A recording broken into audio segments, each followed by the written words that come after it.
Hello and welcome everyone to an episode of StageCraft. My name is Alex. And my name is Don. Don, who are we joined by this week? We are joined by Eric Dolinger.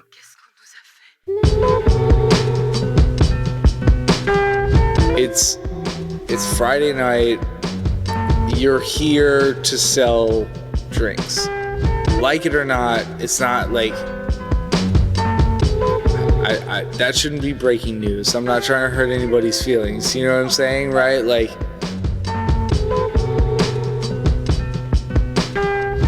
time and time again, we're shown that music is imperfection. Nirvana, the Beatles to some degree, Old Crow Medicine Show. Where music lives is in the inability to do it perfectly.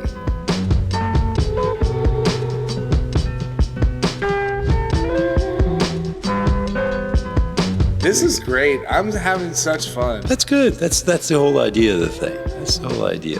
It's interesting to hear what you're, about the open mic, and you kind of moderate it. Yeah, I do like 3 or 4 songs, and then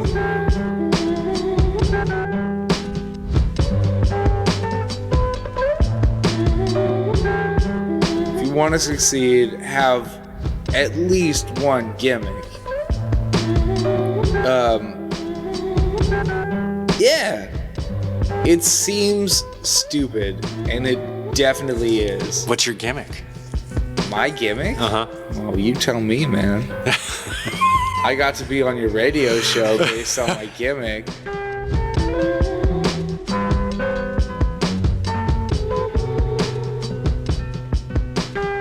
I've been in bands since I was 13 years old. My uncle was a singer-songwriter in Austin growing up, and he kind of put the bug into me. My dad's always been a musician, banjo and harmonica player. I've played publicly with Funk Monkeys, Square Trio, Feed God Cabbage. Now, are these Definition cover bands, of One. original bands? No, this is all original. All original. Okay. Funk, progressive rock type stuff? Funk Monkeys was a hip-hop fusion collective, so we had 2 MCs and a power trio. The Square Trio was 3 dudes who could basically do everything. Like, 2 of the guys were drummers.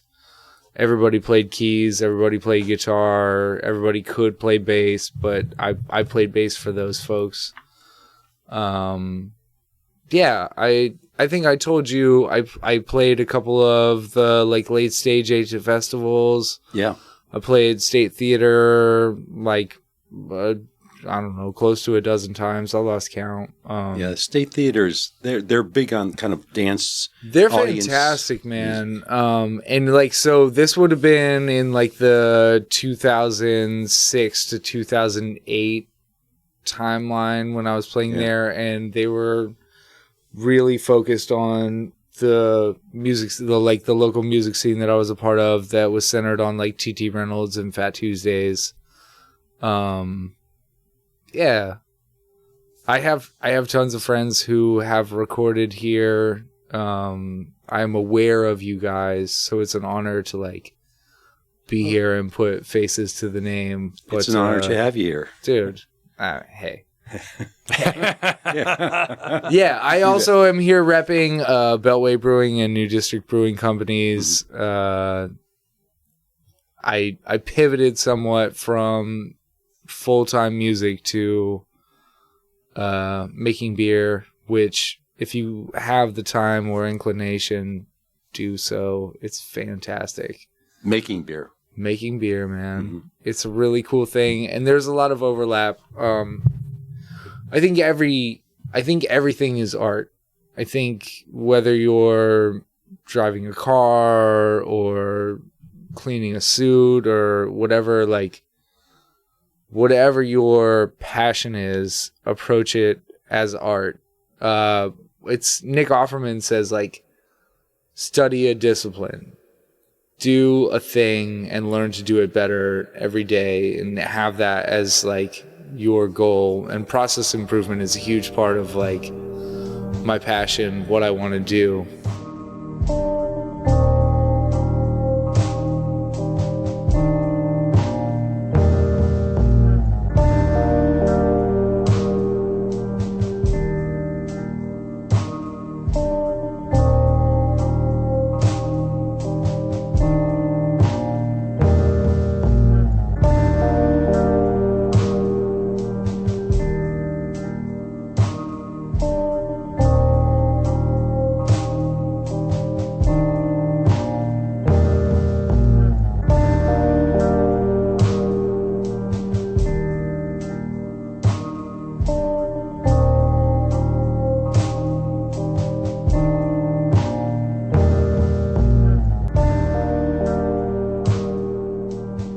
And so every time I make a beer, I want to make it a little bit better than the last time I made that beer. And same thing, every time I play a bass line, I want to play it a little bit better than the last time I played it. So because it's kind of a mixture of ingredients, you know? You Right. sort of pick the right ones and put together. without the right ingredients, it's just a soup. But we're trying to make a stew here. You know what I mean? Like, we want to slow cook it, let all the ingredients Oh, okay, express. I'm not just opening up a can of Campbell's over here. I mean, chicken and stars, though. It's so good. It's salty. It's salty. But now, all right, enough about me. What's up with you guys? Well, wait a minute. What Wait. do you- We Whoa, skipped whoa, all whoa. over the brewery No, you're the thing. subject, yeah. What do you do at the brewery? And what do you do in life as far as music? Because you're not out of music, right? No, never that. Like I said, I mean, I've been in bands since I was a little kid. Like, I'm a bass player by. This is so good. Oh, thanks. It is man. tasty. It Yeah, is tasty. it's meant to be. I'm a bass player sort of by necessity. I found that there were, 50 guitar players at my high school and 2 other bass players. So I was like, well, Yeah. just straight economics. If I can have a third of the market, then that's way better than 1/51st of it. Yeah. And truth be told, like, I really grew to love it. Like, I think bass is one of the most. I played euphonium in high school. Classic. Yeah. So, like, I know my modes somewhat. I know, a melodic minor scale. I can pick that out. But playing bass is a thing that not everyone is cut out for. And I don't even know that I'm cut out for it for real, but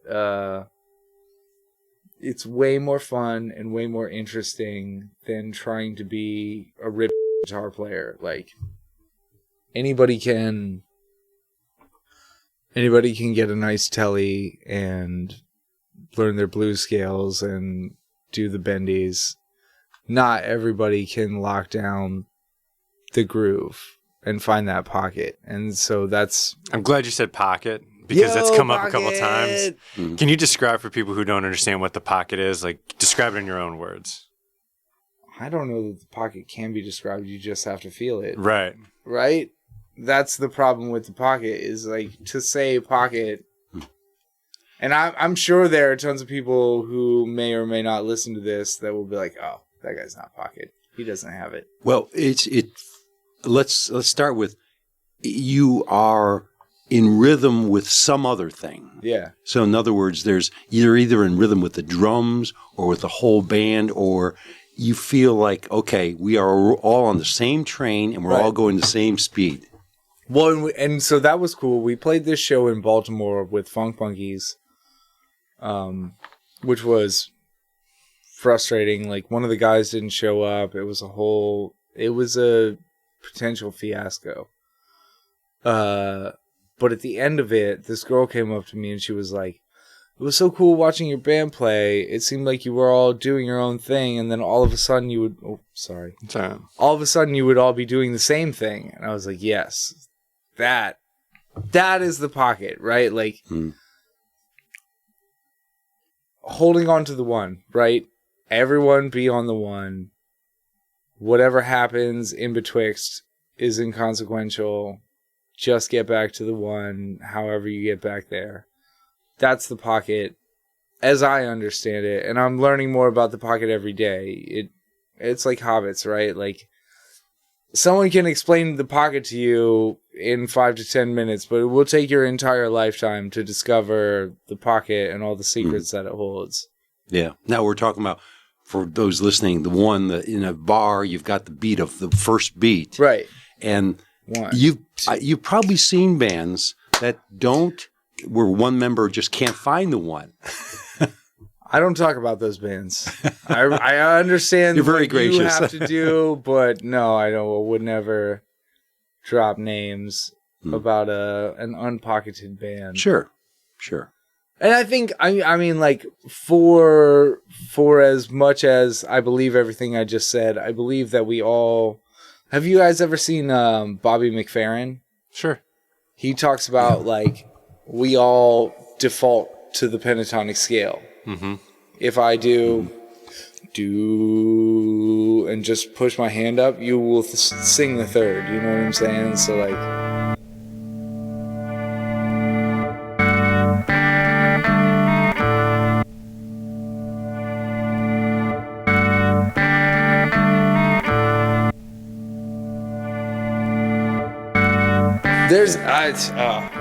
I can do so many soup analogies for like bands that I think are just okay. Cause like Chicken and Stars slams. You can eat a can of Chicken and Stars right now today and be like, all right, well that was, if not nourishing, at least interesting and like worth the time it took to heat up. Yeah, it gets you filled up.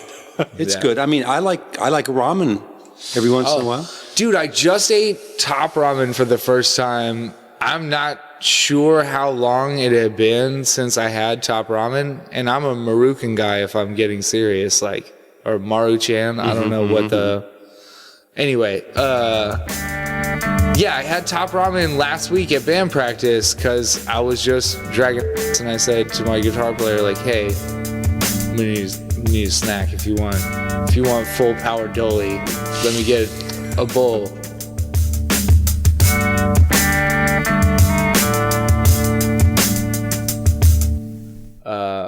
I think the pocket is inside all of us. We just lose sight of it or are disabused of it. Like, it exists and it deserves respect, and you can get back in touch with it at will. But society doesn't necessarily favor the pocket. You have to have a continual journey to find it. Now, sometimes when you're on stage, though, you know, emotions are a little bit higher than normal, and sometimes you get the jitters. Yeah, you get the jitters, and the pocket seems elusive. Right. No, and that's one of my least favorite feelings. Like, so I cut my teeth on open mic nights. Wow. Starting at like Tiffany Tavern in Old Town, and like Kate's Irish Pub over in Springfield. Like, I was doing that. I think we went to my first open mic when I was like 12 or 13. Now, this is bass? This was whatever. Like, this was just like singing songs with my dad and my brother. Oh, like, gotcha. Just going out and playing music with no consequences, you know? Mm-hmm. Speaking of which, I run an open mic night the third Thursday of every month at Beltway Brewing Company out in Sterling, Virginia. Please come out. It's super fun and very like low key. We have good musicians who come out, but also we try really hard to like take requests, look up a song on YouTube, do something you've never done before, and sort of figure it out on the fly. And that's all because that's my background of like figuring out music in the moment. You may not be good enough to play this song, but you're good enough to fake your way through this song. It doesn't have to be perfect. Music is... Time and time again, we're shown that music is imperfection. Nirvana, the Beatles to some degree, Old Crow Medicine Show, where music lives is in the inability to do it perfectly. If we could all, right? Does that make sense? It does. It does. Although It can. Yeah. yeah, you can't.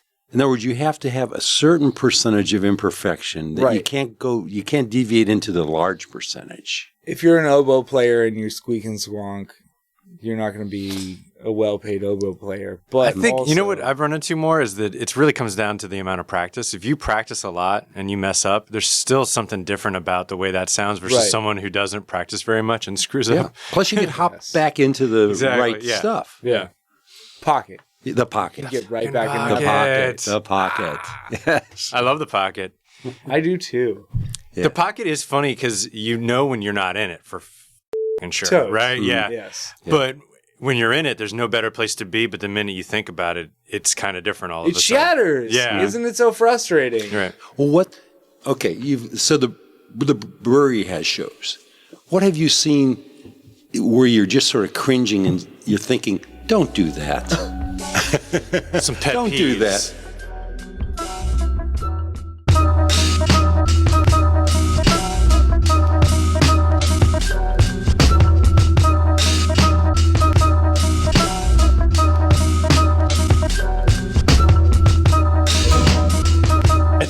I think the turning point for me is when I woke up Cheers. from Cheers. Gentlemen. L'chaim. So excited.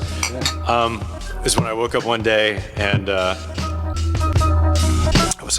was like, what a night. I was like, I'm Nice and fresh. feel a little sore. Right You know, from it's the like, juice. how many beers did I have last night? And then I kind of looked and I was like, I didn't do anything last night. I was like, this is just normal. I This is fell asleep watching Touched by an Angel for some reason. Yeah. Oh my God. I feel terrible. That's So what I- happens. Eric, I have told Alex nothing about you. Oh. Why don't you tell Give me the rundown. First of all, this is a radio show. Yeah, This is what's not the a name podcast. of this thing? What is It's this? StageCraft. Okay, stage. It's called StageCraft. With Don and we talk Alex. about performance and what you've enjoyed as far as performance, what you've seen as far as performance. You've seen stuff at the, down the road. Seen it all. Yeah, exactly. And grizzled, man. we just tell stories about it, and what's good and what isn't good. What we want to do is basically to help people to perform. In other words, artists.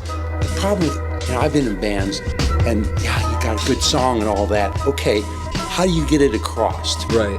How do you translate it? Yeah. So anyway, just start out. Tell us about yourself, Eric.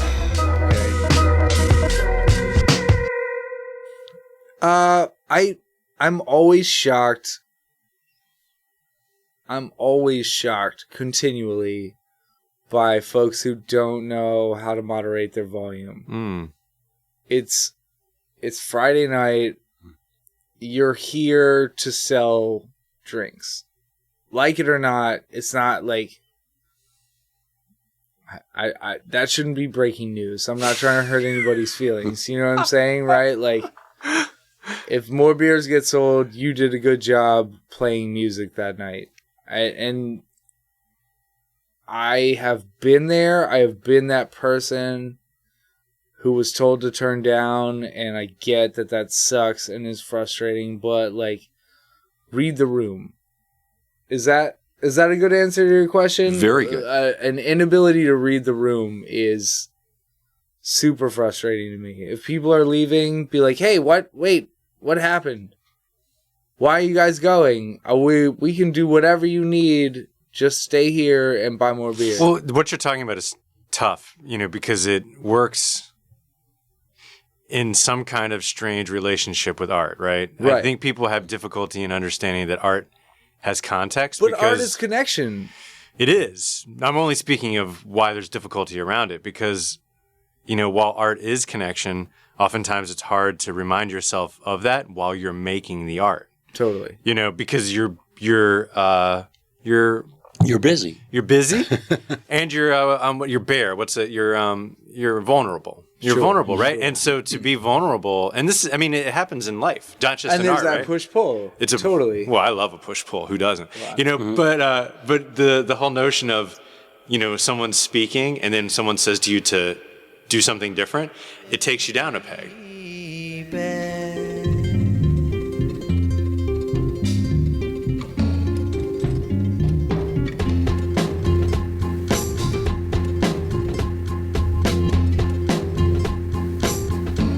But it's difficult to it's difficult in the moment to see constructive criticism as not mean. It's not mean at all. Totally, It's actually a nice. It's someone pure trying love. to help you. Yeah, it's someone trying to help you. But that's hard. Did you say it's pure love? It's like pure love. Yeah. Yeah. No, that's a great. Yo. Cheers. It is pure love. Yeah, because it comes with no reservations. You're Right, not. You're not trying to get anything No, out of like, it. hey, that sucked. A cadenza. Grab that bass. I hate seeing it like that. A cadenza is a part where you literally control, like, everyone will wait for you. It's different from a solo. It's legally distinct in the sense that you can control when it starts and ends. Like, you nod everybody back in on the one when you're done with your cadenza. And I think a bunch of people give up on music before they ever get their cadenza. I think that's what I was trying to say. Sorry if that's inelegant, but yeah, a bunch of people want to be a part of music and be in the musical community, and someone along the lines is like, yeah, I don't think you're ever going to get your cadenza, homie. But we all deserve it, and we all should get it. That's what we're all... StageCraft. That's what we're all here for, is for our one brief, shining moment to be the center of attention, right? True. If you're willing to take those steps and walk up there and do it. Yeah. But, okay, so that's how we got here, right? Is how do you draw the line between constructive criticism and molding, right? Or those are the same things. You don't want to shut anybody's dreams down, but also it's important to be able to say, you're just not good enough yet. Well, do you use those words? I mean, you have to choose your words carefully. Right. Maybe at this stage, you need to be practicing more. Or at this stage, you need to... But how much hemming and hawing are we going to do here, Don? Well, it depends. If a person has it in them, if you think nobody doesn't have it in them, that's what I'm saying. They that's do. My point. I don't know. I think I've been going back and forth on that lately. There are people who don't have it in them. I think there are people who it's in for whom it would be difficult. That it would be insurmountable for them to get it out. Yeah, I think that does happen. I don't believe in that. I was in a band with a lead guitarist who could not find a one. If you pointed he's the lead guitarist. That's the best part. That's the best possible role for him to fill. Because you need to know where that is. You need to know where that is. Not as the lead guitarist. You can kind of figure it like... I'm the lead guitarist. The one starts where I start. Yeah, I think there are people who can't get it. Yeah. But there's a place for them, too. And there are people who don't have rhythm. It's true. I don't agree. There are people who have not. There are people who have not been able to find rhythm, and there are people whose rhythm is different. A lot of the people who have not found it aren't searching very hard.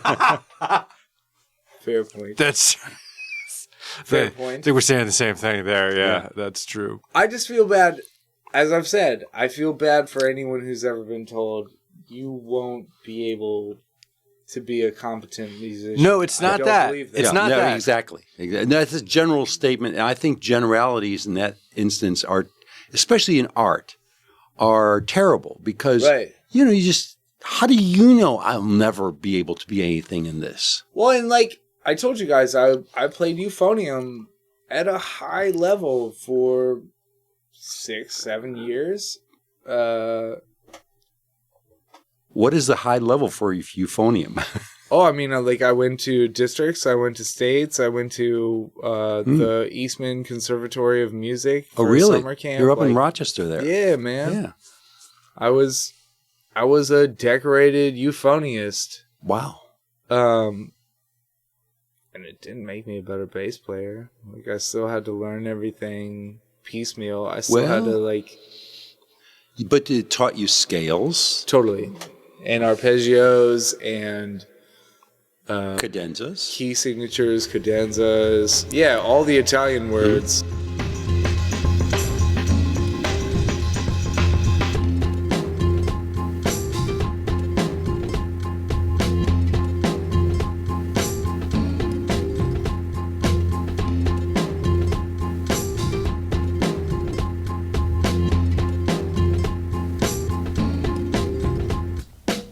Hi, this is Joshua Rich, and you're listening to my Snippets of Wisdom. For more information about me and to hear my music and such, please visit me at www.joshuarich.com. Thank you. I've come to see that when you're trying to get someplace and you have a goal and something that you're trying to accomplish, it's a little bit less complicated and confusing if you actually start where you want to be and work backwards from there. So you figure out where your ultimate destination is, and then you figure out what steps you need to take to get there. Obviously, it's never going to be quite the same straight line that you might have in your mind, but definitely is an interesting way to look at something rather than getting kind of caught up in all of the hows and the whys and the wheres and the whats. Just kind of focus on where it is that you want to end up, and you just kind of unravel it from there and think about, well, what would I have to do right now to get myself closer to that thing tomorrow? Start where you want to be, figure out where you want to be, and work backwards from there.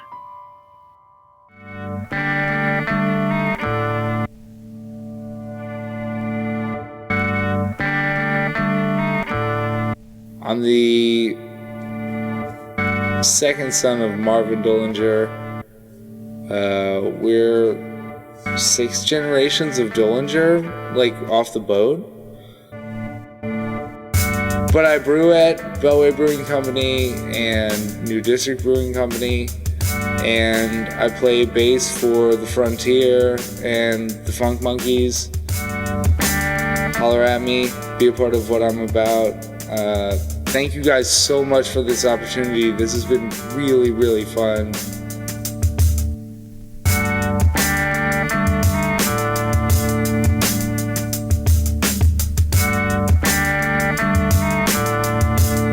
What's your favorite thing about an open mic? What's the best thing about an open mic? The song that wasn't supposed to happen.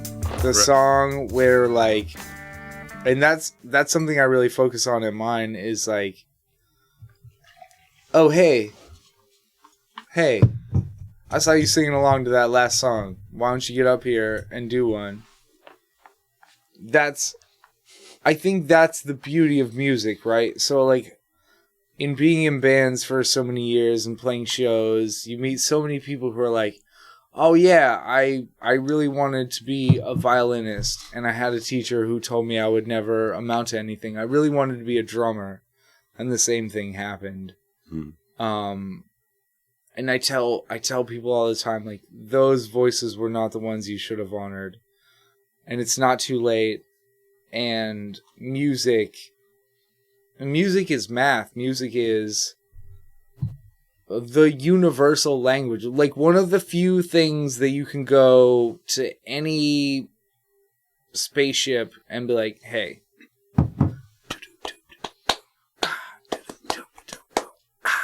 like, music translates. Music takes us to places together. You don't need to understand the lyrics of a song from Zimbabwe to understand that that's a good song.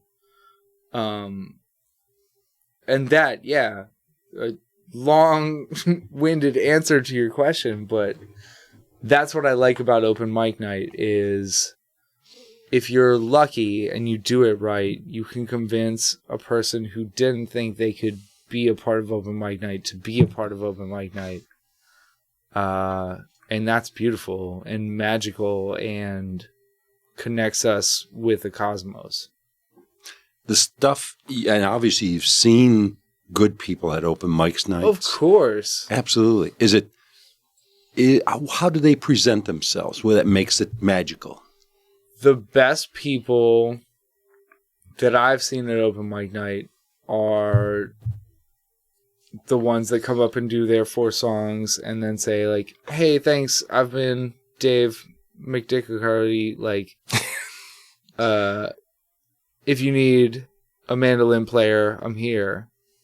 And that's I mean, that's the same thing I always did. I would like I said, at Kate's open mic night, I started going when I was 15 with some regularity. Wow. And I would go up and do my 4 songs, and I would say, like, hey, if anybody needs a bass player, like, I brought my axe. I'm here for it. My dad plays harmonica, whatever. And if you don't play, then you just hang out and watch open mic night. And if you do get to play, then you get that. You get to be a part of that special moment of, like, this wouldn't have happened under any other circumstance. Which is spontaneous live music, right? Well, that's what we talk about that a lot. You know, don't stay at home because you know exactly what's going to happen at home. Don't stay home this time. Yeah. If you go out and hang out with other people, you could have a moment. Right. Maybe a moment you'll remember for the rest of your life. Plus, there might be... And maybe you won't, but... Yeah. Plus, I mean, I'm thinking there may be someone out there who's got a song or something or wants to do something, and they're just thinking, oh, man, you know, maybe if there's someone else playing bass behind it, I'll do it. Yeah. Yeah. Exactly that. And that's the atmosphere I try to cultivate at my open mic night is like, whatever misgivings you have about your musical whatever, put that aside. Come do it because you matter, and I want to help you feel like you matter because that's what this whole thing is about. I like the positivity. Yeah. Yeah. Plus, I mean, you've got some art you want to present. How else to polish it but by doing it over and over again? Exactly. Right? Like, so imagine, well, like we were talking about practice, hours a day. Don't even close the top. Oh. Imagine if someone was curating hours. If someone was like, hey, live practice, you can come. It's 4 hours once a month. Right. Wouldn't you be there? Yeah. Wouldn't you be there for all 4 hours? And that's what I want to draw on. And also, I mean, just for myself, like, I get better. I surprise myself. So I started playing guitar, like I said, and then I found out that there were 50 guitar players and 3 bass players. And, like, it's been almost every open mic night that I've hosted at Beltway where, like, I do something where I feel that I've found a new chop that I didn't realize I had.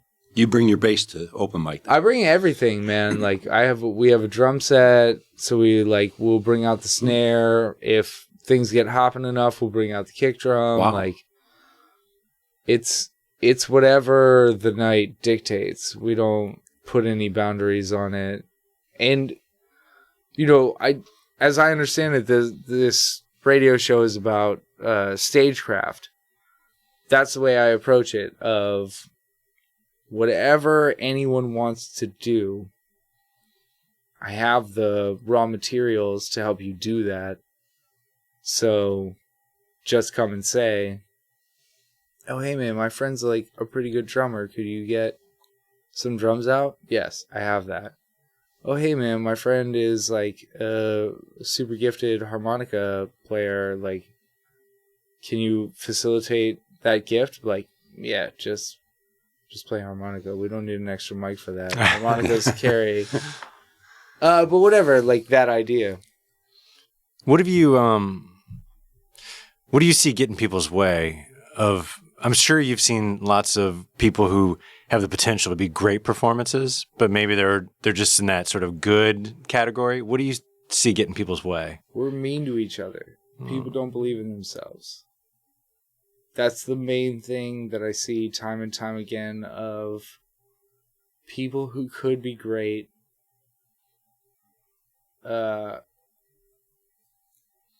Somebody somewhere along the line told them they weren't good enough.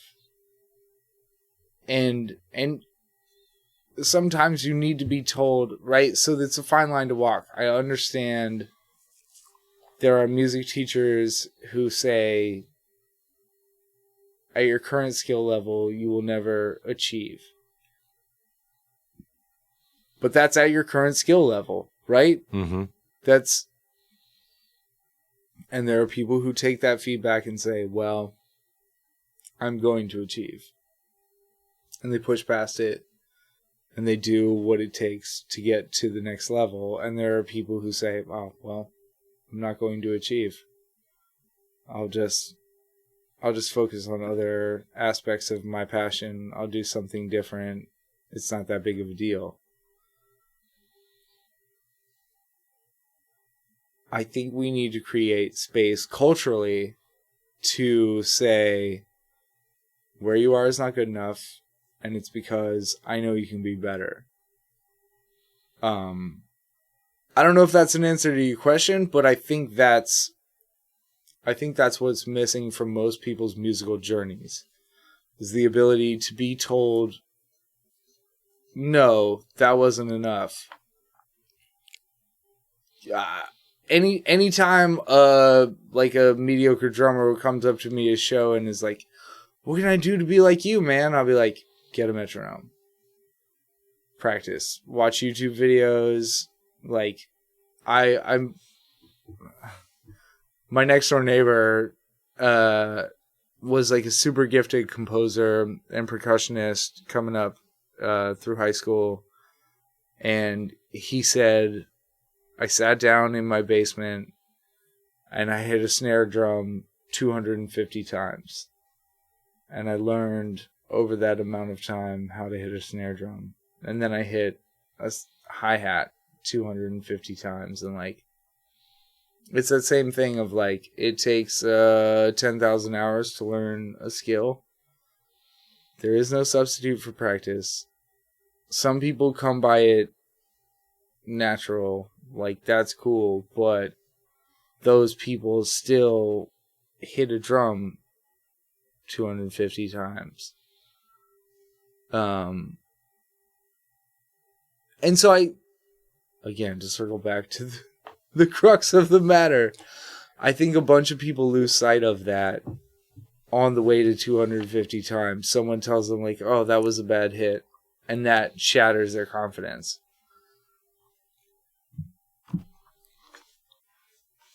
I really try to make space to say, hey, that wasn't a great hit, but if you keep at it, if you hit it one more time, you might get better at it.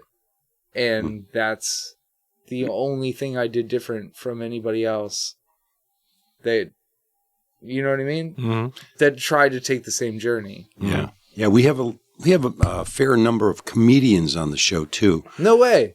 Yeah, because anyone who performs, anyone who gets up on stage is a performer. Sure. And they need to, they need some advice. I guess comedians are the ones that get hit the most with a lot of negative things where, oh yeah, it was a good show, man. Yeah. That type of thing. Comedy is hard. Comedy is very hard. Well, there's also people in the audience feel as though that their opinion is valid because it seems like it's something that because everyone can be funny. Right. Even Don and I can be funny sometimes. Sometimes. But being a comedian, funny. Yeah, you have to be funny. I'm sorry. Everyone has a moment. Everyone has a moment. Yeah. But I think comedians get hit with constructive criticism from everywhere, even audience members or their family. Sure. I call up my friend Becca all the time. I'm like, hey, I got this joke for you. Mm-hmm. And I think that I have like the best joke for her ever. It's not good. It's never good. Great. Yeah. Or, actors too. Yeah. How many times you see actors and it just isn't clicking. Sure. And, but maybe the role that they have just isn't great. Maybe the lines they have are not great. It can't always be positive reinforcement.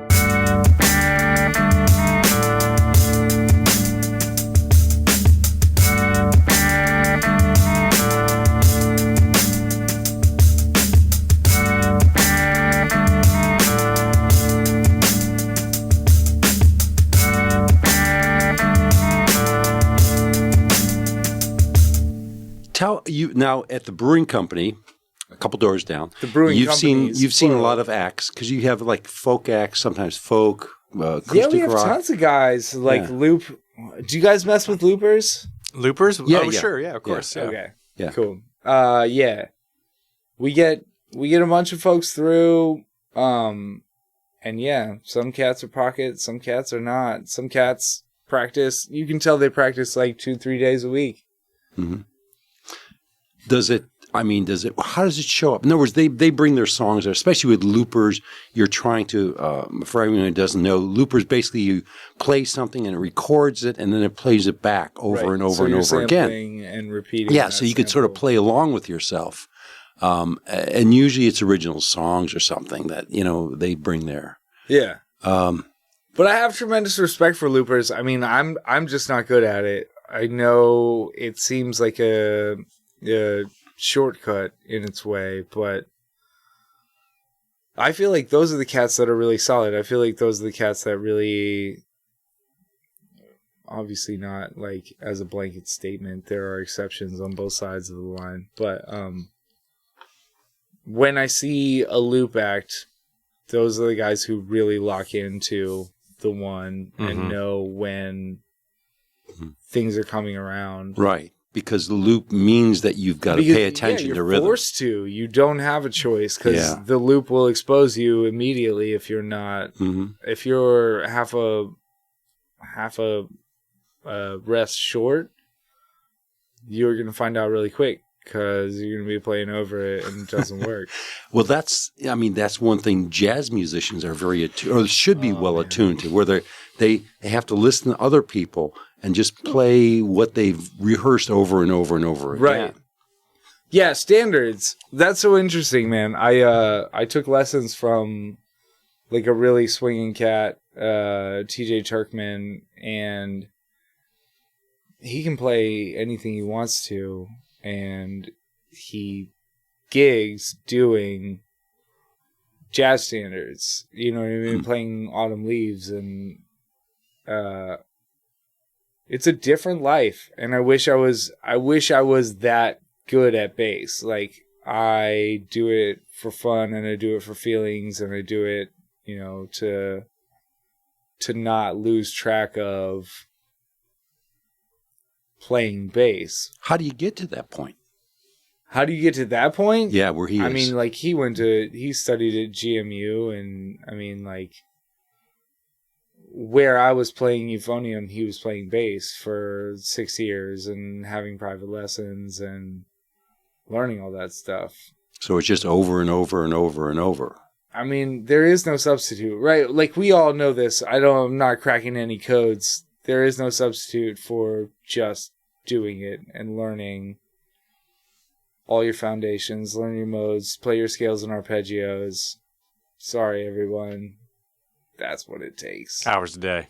Yeah. Yeah. I mean, at least 1 hour. Don't mess around. Like, if you can get 2.5 hours in, you'll be better off. I wish.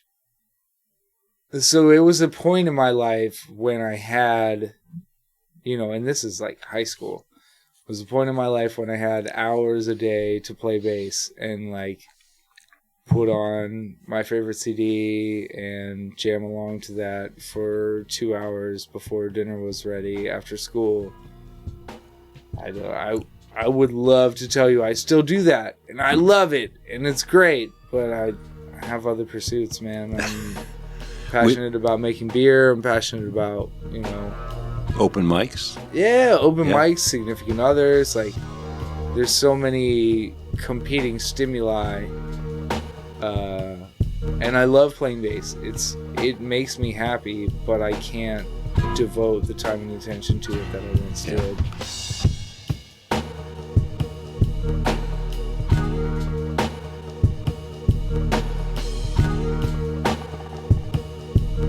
Hey, Don Z here in the crib, babies.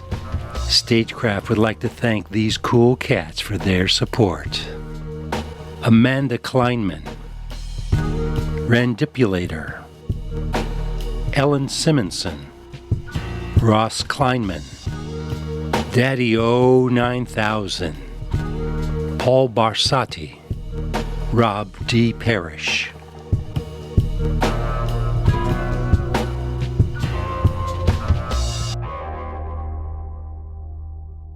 The difficulty that one has with telling someone no, that's not right. But you're one in this conversation right now, right? But the difficulty that that we have in giving people constructive criticism that makes them be better, the difficulty around that resides in the person giving the feedback, Sure. not in the person receiving it. Because what happens with Absolutely. with that life after the person receives it is Well, entirely yeah, up and to you have them. to live with that karmically of like telling a person that they're not good enough. But if ultimately that helped the person, because I'm not trying to throw statistics, but there's just as many people who took the feedback of you're never going to make it Sure. and pushed themselves past Sure. that, as there are people who were told, this is really good, you should keep doing it. No, there's no real true way to get someone to the area that they want to be. Which is why at my open mic night, I tell everyone, end. Thank you for coming out. Yeah. What you did tonight was fantastic. And the 18 people who saw it, whether they enjoyed it or not, doesn't matter. I thought it was great that you did the thing that you did. And, like, here's some pointers if you want them. And so, yeah, I mean, it's a hard line to walk.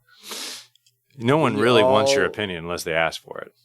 And that's another lesson, too. So even offering someone constructive criticism if they never asked, I mean, thanks very much. Yeah. Right. Yeah. Although if you're performing, sometimes people think that you are up for critique. That's true. But a fine line to walk as well, right? Like, some people will come up to you after your very good show and say, like, hey, man, I feel like the guitars were too loud. Not actionable feedback. Right. You know what I'm saying? Like, Yeah. Tell me earlier. yeah, to parse out what really does and doesn't matter. If someone comes up to me is like, I feel like you were a bit out of the pocket. Like, were you just having a weird night? Be like, yo, that's a great, thank you. Do you want a beer? I appreciate you. Like, I would like to hear more about what you didn't hear or did hear that made you feel that way. And then let me hear what you liked. Yeah. Get feedback. All you people out there in Radio Land, get feedback. Your life will be better if you solicit feedback and honor it. Not all of it necessarily. Anyone who tells you can't is a bad voice. But anyone who tells you you can do better, listen to that. Yeah. And also a lot of performers should have kind of a thick skin with that too, so that there's going to be Don, people. it's hard though, man. Sometimes people have feelings, Don.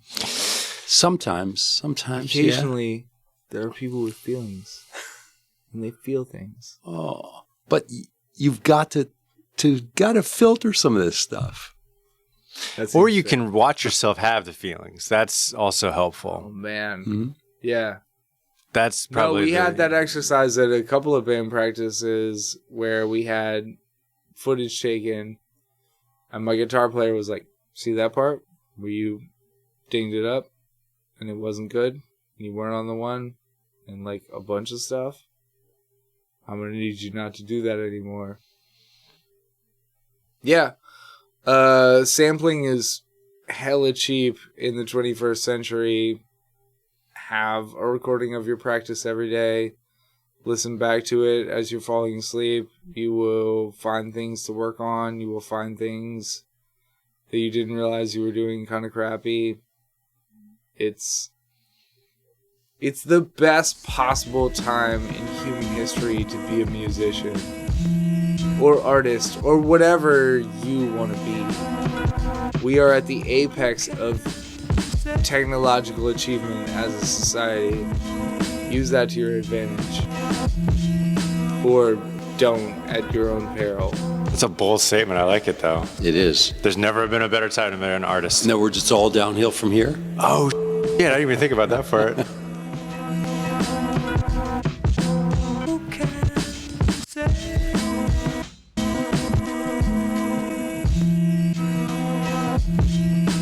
you know. And when you're doing art, you're up here, you're on the stage, right? And then someone's like, turn down. But I understand, because the context is important. Music, especially in that atmosphere, I need people to buy beer. Well, but I have that frustration too, because like most people won't tell you to turn down. They'll just leave. Yeah. You know what I mean? They'll just go do something else. People I think are sort of they hesitate criticism. Yeah. So yeah, like you said, they'll leave. I mean, like he just said, we're vulnerable in that space, right? Like we're the ones putting ourselves out there.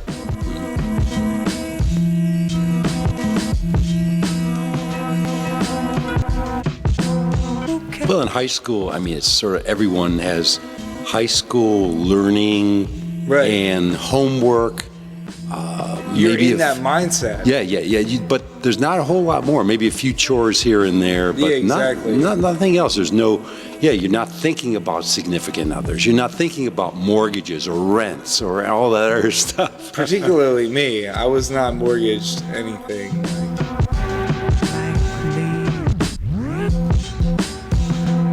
Well, maybe, it depends too on the environment. There certainly are different venues on which people will vocalize their excitement on the live music. Hey, shut up. Hey, take off your shirt. Yeah.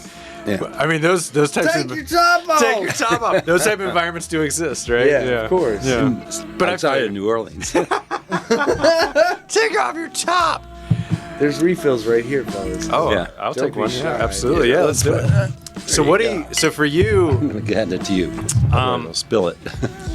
So for you, as somebody who's programming an open mic. No, it's not a screw top. No, I'm just holding on to it because I don't want anyone else to touch it. Clutching it. I'm clutching it because it's important.